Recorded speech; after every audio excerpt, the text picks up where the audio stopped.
Morning of my wife's funeral. I found a USB drive taped to the back of her nightstand drawer. I almost didn't see it. I was looking for her pearl earrings, the ones she'd asked to be buried wearing, the ones she'd written down in a note she left me 3 weeks before she passed. The earrings were there, in a small velvet pouch.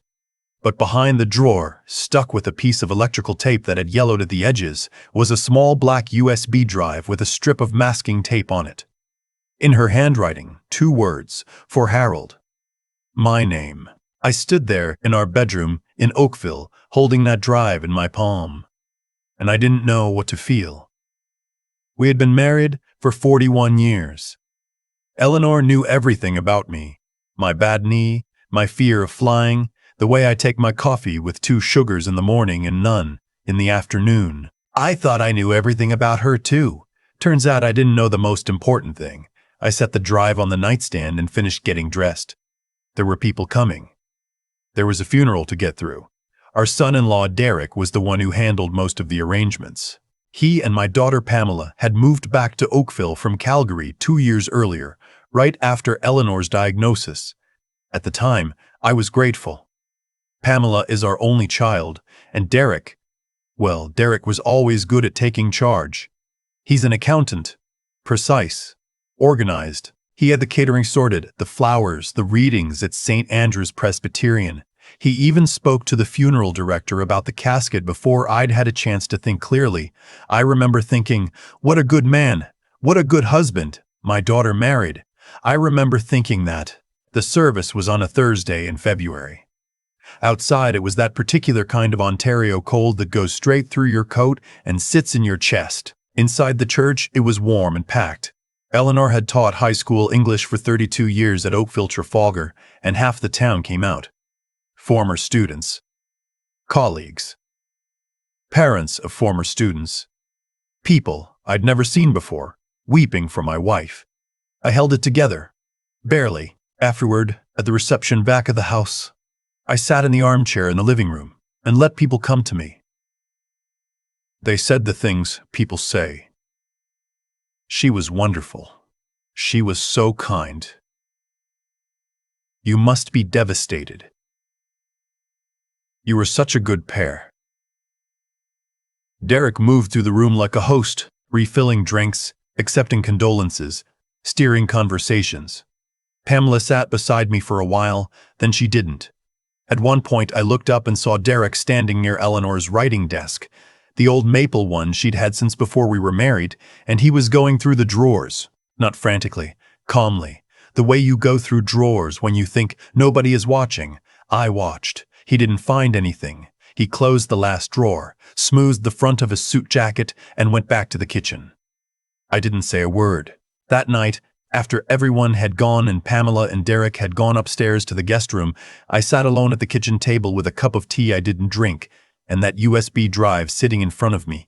Our old laptop was on the counter. I opened it. The drive had one folder on it. The folder was named with the date we were married. September 14th, 1983. Inside the folder were 3 things: a scanned document, a video file, and a Word document simply titled, "Read this first." I opened the Word document. Harold, it began. Harold, if you are reading this, then I am gone, and I am sorry I couldn't tell you this while I was alive. I tried twice. Both times I lost my nerve. I was afraid you wouldn't believe me, and I was afraid of what it would do to Pamela. But I kept records. Everything is documented. Please read and watch everything before you do anything. Then, go to see Neil Hutchinson. He's still at the same office on Lakeshore. Tell him Eleanor sent you. He'll know what to do. Neil Hutchinson was the solicitor who had helped us write our wills 12 years ago. I hadn't spoken to him since. I sat with Eleanor's words for a long moment. Outside, a snowplow was scraping its way down our street. The furnace clicked and hummed. Then I opened the scanned document. It was a bank statement. Not from our joint account at TD. From a different account entirely. A savings account in Eleanor's name only, at a credit union in Burlington. The statement was dated November of the previous year. 2 months before she died. The balance was $284,000. I did not know this account existed. I sat back. My hands were very still, which surprised me because my heart was going hard enough that I could feel it in my ears. Then I opened the video file. Eleanor had recorded it herself, sitting at her desk in the study. The door closed. She looked thin in the video. This was after the diagnosis, but her voice was steady. The voice she used when she was marking essays and wouldn't tolerate excuses. She spoke for 22 minutes. I should go back. I should explain how we got here. Eleanor retired 3 years ago, at 63. The plan had always been that we'd retire together, but my pension from the manufacturing plant was better if I waited until 65, so she retired first. For a few months, everything was fine. She read. She gardened. She video called her sister in Victoria. Then Pamela called and said Derek's firm in Calgary was struggling. They'd been trying to sell their condo for 8 months without success. Could they come stay with us for a bit? Just until Derek found something in the GTA? We said yes. Of course we said yes. She's our daughter. They arrived in March. By June, Derek had a position at an accounting firm in Mississauga. By August, they had found a rental in Oakville, maybe 10 minutes from us. We helped with the deposit, $12,000. I wrote the check without hesitation. That's what you do. What I didn't know, what Eleanor only discovered later, was that Derek had been in far worse financial trouble than they'd let on. There was a line of credit at $41,000. There was a second credit card Pamela didn't know about, and there had been a complaint filed against Derek's old firm in Calgary, not criminal, but serious enough that it had quietly ended his partnership. Eleanor found out because Eleanor was careful. She had always been the one who read the fine print, who filed the papers, who kept copies of everything. And she had noticed over the summer and fall a series of small things that didn't add up. Derek asking her, very casually, whether she'd ever considered moving her RSP into a different vehicle. Derek offering to help us with our taxes. Just to make things easier, Mum, you've got enough to worry about. Derek borrowing the car once and coming back with a folder of papers on the passenger seat that, when Eleanor glanced at them, had our names on them. She didn't confront him. She got careful. She opened the Burlington account in September, the year before she died, and began moving money into it slowly. Small amounts. Nothing that would show up as alarming. And she began documenting. Every conversation where Derek mentioned our finances, every time he asked to see a statement, the afternoon he sat down with her at the kitchen table and walked her through why it might make sense to add him as a secondary account holder on our TD account. Just in case something happens to Harold, Mum, you don't want to be left scrambling. She had written it all down, dates, times, exact words, the way she would have annotated a student's essay. The scanned document in the video folder was not just a bank statement. She had also scanned 17 pages of her handwritten notes. In the video, she spoke quietly. She said she had not told me because she was afraid I would go straight to Derek and Derek would find a way to explain it and Pamela would be caught in the middle and it would destroy the family before Eleanor had anything solid enough to stand on. She said she needed time to build the record. She said she was sorry. She cried once, briefly. Then she straightened up and kept going.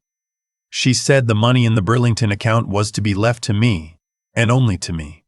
Neil Hutchinson had a copy of the updated will. She had not told Pamela about the changes because she didn't trust that Pamela wouldn't tell Derek. At the end of the video, she looked directly at the camera. She said, "Harold, you are the most patient man I have ever known. Too patient. Sometimes. Don't be patient about this." I closed the laptop. I sat at the kitchen table in the dark for a long time. The next morning, Derek was up early. He made coffee. He always made the coffee. Had taken over that habit almost immediately when they moved back. And he set a mug in front of me and sat down across the table with the comfortable ease of a man who feels at home in a place that isn't his home. He asked how I'd slept. I said, "Fine." He said, "I was thinking, Harold, that when you're feeling up to it, we should sit down and go through Eleanor's accounts together.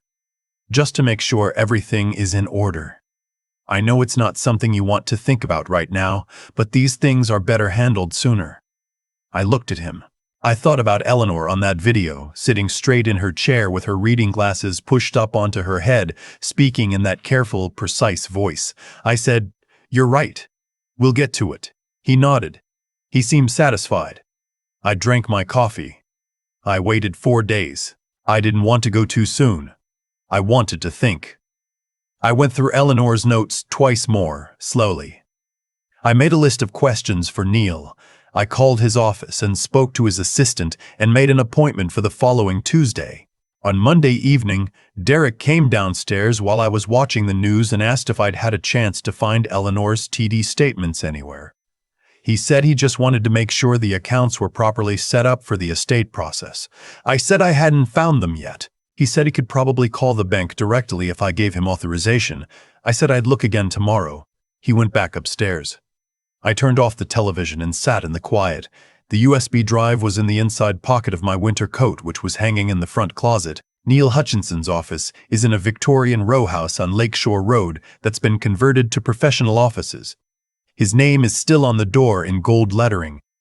I'd walked past that door dozens of times over the years without thinking anything of it. I walked in on a Tuesday morning in late February, with snow on my boots, and the USB drive in my coat pocket, and a copy of Eleanor's 17 pages of notes in a manila envelope under my arm. His assistant showed me in. Neil is in his mid-60s, same age as me, with the kind of steady, unhurried manner that either means he's seen everything or he's very good at pretending he has. Probably both. I said, "Eleanor sent me." He was quiet for a moment. Then he said, "I've been expecting you." He told me Eleanor had come to see him 4 months before she died. She had brought him a copy of everything. The notes, the bank documents, and a copy of the video, which she had emailed to a secure address. She had also brought an updated will, signed and witnessed. She had told him, "My husband is going to come in after I'm gone. Don't let him do anything rash." Neil almost smiled when he told me that. He pulled out a file folder from his cabinet and set it on the desk between us. He said, "Eleanor was thorough. That's the word I'd use. She documented this the way a good lawyer would document a case, which makes our position much stronger than it would otherwise be." I asked him what our position was exactly. He said, "Strong. But we need to be careful about how we proceed. What Derek did may not rise to criminal fraud. That depends on whether he actually succeeded in accessing any of your assets, which from Eleanor's notes it appears he did not, though he was clearly working toward it. But there are civil remedies, and there's the matter of the complaint from Calgary which Eleanor found a record of. If that complaint surfaces in the right place, his current employer's going to have some serious questions. He said, "The most important thing right now is that you don't confront him. You don't let him see those bank statements. You don't give him any authorization over anything. And you let me handle the next steps." I said, "What are the next steps?" He said, "First, we make sure the Burlington account is secured in your name. Second, we contact the Law Society of Ontario, because Derek held himself out as giving you financial advice without being licensed to do so in Ontario. Third, we contact his current employer's managing partner because they have a compliance obligation to know." He paused. He said, "And then we wait. Because a man like Derek, when he realizes the ground has shifted under him, usually makes a mistake." Derek made his mistake 3 weeks later. He came to me on a Sunday afternoon, very calm, very reasonable, with the document he said was a family financial summary he'd put together for my benefit. He said he wanted to walk me through it. He said he was worried about me managing everything on my own. The document listed our assets, our TD account, our RRSPs, the house, the pension. It did not list the Burlington account, but he had added a line at the bottom under a heading that said Proposed Estate Administration Assistance, where he had listed himself as the recommended executor support, a role that, in practice, would have given him access to everything. He had prepared a signature page. I looked at it for a moment. I said, "This is very thorough, Derek. Let me have Neil Hutchinson take a look before I sign anything." His face didn't move, but something behind his eyes did. He said, "Oh, I don't think you need to bother a lawyer with this, Harold. It's really just a family matter." I said, "Eleanor always said to let Neil look at things. Old habit." He took the document back. He folded it carefully and put it in his briefcase. He said, "Of course, no rush." He left the room. I called Neil from the kitchen. I won't go through all of it, the meetings, the letters, the phone calls that happened over the following months. Some of it Neil handled without me needing to know every detail. Some of it I was very much a part of. What I can tell you is this. The Law Society of Ontario opened a review of Derek's conduct. His employer in Mississauga placed him on administrative leave pending an internal review because it turned out the Calgary complaint was not the only one. There had been a client in Calgary, an elderly woman whose investment account had been restructured in a way that benefited Derek's commission structure considerably and cost her approximately $30,000. The firm had settled quietly. But quiet doesn't mean gone. Pamela found out in stages. I will not pretend that was easy. She was angry at me first. I think she needed to be angry at someone. And Derek was already gone by the time she was ready to be angry at him. We had a hard spring, Pamela and I. We sat at the kitchen table, the same table where Derek had poured me coffee and made his plans. And we said difficult things to each other and then sat with them. She asked me once, "Why didn't Mum just tell you?" I said, "She tried. She couldn't find the words in time, and she was trying to protect you." Pamela looked at the table for a long time. Then she said, "She was always trying to protect everyone, even when she was the one who needed protecting." The Burlington account. $284,000 was transferred into my name in April. Eleanor had not needed to build that account. We had always had enough.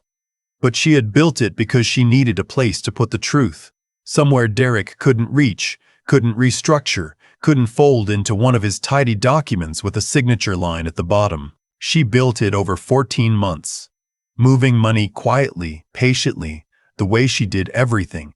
I think about that sometimes. 14 months of knowing what she knew, carrying it by herself, choosing every day to hold on rather than let it collapse before she was ready. While she was sick, while she was getting thinner and more tired and still teaching me how to use the slow cooker because she was worried I wouldn't eat properly after she was gone. The woman taught English for 32 years. She knew that the right words in the right order at the right moment can change everything. She just needed a little more time to arrange them. I go to her grave at Knox Presbyterian Cemetery most Sunday mornings when the weather allows. I bring coffee, 2 sugars, the way she always made it for me, which is probably wrong, and she would correct me if she could. I sit with her for a while. Sometimes I talk. Sometimes I just sit. Last autumn, Pamela started coming with me. She doesn't say much on those mornings. But she comes. There are people in this world, I know this now more than I ever did, who will look at everything you've built over a lifetime and see not a life, but a balance sheet. They come close. They learn your habits. They make the coffee. And they wait. Eleanor knew. And she made sure I would find out. If you were watching from somewhere, and I know some of you have your own versions of this story because you've told me in the comments, and I read everyone, then you know what I mean when I say this. The people who love us quietly are often the ones protecting us the loudest. Where are you watching from today? And tell me, do you believe that family should always be trusted when it comes to money? Leave your answer below. I read every comment. I've had a lot of time to think about what Eleanor did. Not the legal part of it. Neil handled most of that. And frankly, I'm glad I didn't have to understand all of it. I mean the choice she made, every single day for 14 months. To stay quiet, to keep building, to trust that the record she was keeping would be enough, even though she wouldn't be there to hand it over herself. That takes something I don't think I have. I'm not patient the way Eleanor was patient. I'm the kind of man who would have sat Derek down at the kitchen table the first time I noticed something off and said, "What exactly are you doing?" And he would have smiled and explained it away, and I would have believed him, because I wanted to believe him, because he was family, or close enough to it. Eleanor understood something I didn't. She understood that wanting something to be true doesn't make it true, and she understood that a man like Derek, careful, plausible, always one step ahead of the question you're about to ask, can't be stopped by a confrontation. He can only be stopped by evidence. So she built the evidence. Quietly, without telling me, without telling Pamela, without letting on for a single moment that she saw exactly what he was doing. I used to think wisdom meant knowing the right thing to say. I think now it means knowing when not to say anything at all. There's a version of this story where I never look behind that nightstand drawer, where the USB drive stays taped there until someone empties the room and Derek gets his signature and the money quietly disappears into his tidy columns and rows. That version exists. It almost happened. And what stands between those two versions is one woman, sick and tired and running out of time, who refused to let her life's work be taken apart by someone who had never earned a single piece of it. I think about Derek sometimes, not with anger, mostly. That passed faster than I expected. Mostly, I think about what it costs a person to look at a family and see only what they can take from it. He sat at our table. He drank our coffee. He spoke at Eleanor's funeral.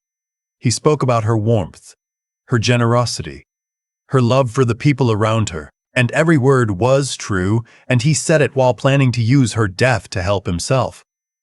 I don't know what drives a person to that. I don't think I want to know. What I do know is this: the choices we make, especially the quiet ones, the ones nobody sees, have a way of compounding over time. Eleanor made 14 months of quiet choices. Derek made years of self-serving ones. And in the end, both records were complete. Pamela asked me once, not long ago, whether I thought her mother had forgiven Derek. I said I didn't know. I said I thought Eleanor was more interested in protecting people than in forgiving them. Forgiveness is for after. Protection is for while there's still time. I'm 67 years old. I don't have the energy for bitterness, and I don't think Eleanor would have wanted it. What I try to hold on to instead is what she modeled. The patience to build something careful, the intelligence to know what you're dealing with, the nerve to keep going even when it would have been easier to stop. She kept going, right up until she couldn't. That's the thing I want to carry forward.